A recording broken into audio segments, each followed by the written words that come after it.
Right ఇటు రాజీవ్ గాంధీ యువ వికాసానికి సంబంధించిన న్యూస్ వచ్చింది.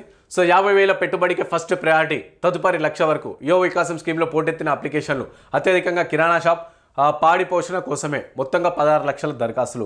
సో మొన్ననే చదివిన మనం మొన్న న్యూస్ చెప్పింది ఫస్ట్ ప్రాధాన్యత ఫస్ట్ 1,00,000 వరకు ఇస్తాము అని చెప్పి 1,00,000 రుణం ఇస్తాము అని చెప్పారు కదా. ఇప్పుడేమో కేవలం 50,000 పెట్టుబడికి ఫస్ట్ ప్రయారిటీ ఇస్తారంట. జూన్ 2వ తారీఖున 100 రూపాయల సంబంధించి యువ వికాసం స్కీమ్ కింద 1,00,000 రూపాయలు సంబంధించిన రుణాన్ని ఇస్తామని చెప్పి మొన్న చూసిన పేపర్. ఇప్పుడేమో 50,000కి ఫస్ట్ ప్రయారిటీ ఇస్తారు, దాని తర్వాత 1,00,000, దాని తర్వాత 3 లక్షలు, దాని తర్వాత 2 లక్షలు, దాని తర్వాత 4 లక్షలు అని చెప్పి తర్వాత వస్తుంది న్యూస్.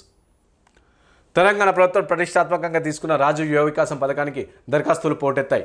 ఏకంగా 16 లక్షల అప్లికేషన్ రాగా అందులో ఎవరైతే 50,000 నుంచి 1,00,000 వరకు దరఖాస్తులు చేసుకున్నారో అటువంటి నిరుద్యోగ యువతకు స్వయం ఉపాధి కింద లోన్లు మంజూరు చేసేందుకు ప్రభుత్వం సిద్ధమైంది. అయితే అధికంగా కిరాణా దుకాణం, పాడి పోషణ కోసం యువత దరఖాస్తు చేసుకున్నట్లు సమాచారం.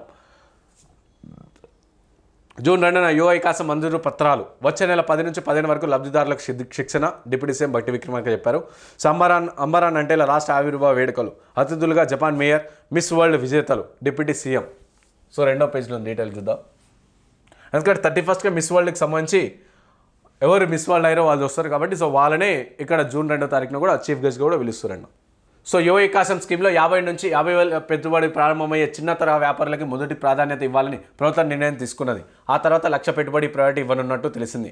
జూన్ 2 సందర్భంగా పంపిణీ చేసే శాంక్షన్ లెటర్లో ఎక్కువగా 50,000 పెట్టుబడితో మొదలయ్యే వ్యాపారులే ఉంటారని తెలుస్తున్నది. ఇక కిరాణా, పాడి పోషణకు ఎక్కువ మంది అప్లై చేసుకున్నారు. రాష్ట్ర ఆవిర్భావ దినోత్సవం మే 2 నుంచి 9వ తేదీ వరకు రాజీవ్ యువ వికాసం పథకం లబ్ధిదారులకు శాంక్షన్ లెటర్లు పంపిణీ కార్యక్రమాన్ని పకడ్బందీగా నిర్వహించాలని డిప్యూటీ సీఎం బట్టి విక్రమార్క మల్లు బట్టి విక్రమార్క అధికారులకు ఆదేశించారు. జూన్ 10 నుంచి 15 వరకు జిల్లా నియోజకవర్గ స్థాయిలో రాష్ట్రవ్యాప్తంగా ఒకేసారి శిక్షణ కార్యక్రమాలు చేపట్టాలని అన్నారు.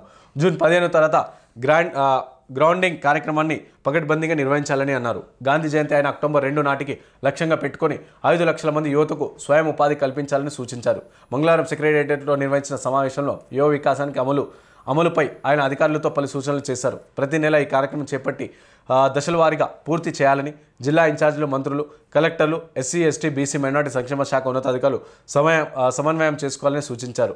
గిగ్ వర్కర్లు ఉపాధి పొందేందుకు యువత ద్విచక్ర వాహనాలు కొనుగోలు చేసుకునేందుకు అవకాశం ఇవ్వాలని కూడా కోరుతున్నారు. ఇక యువ వికాసం వారికి అవకాశం కల్పించేలా చూడాలని డిప్యూటీ బట్టి విక్రమార్క ఆదేశించారు.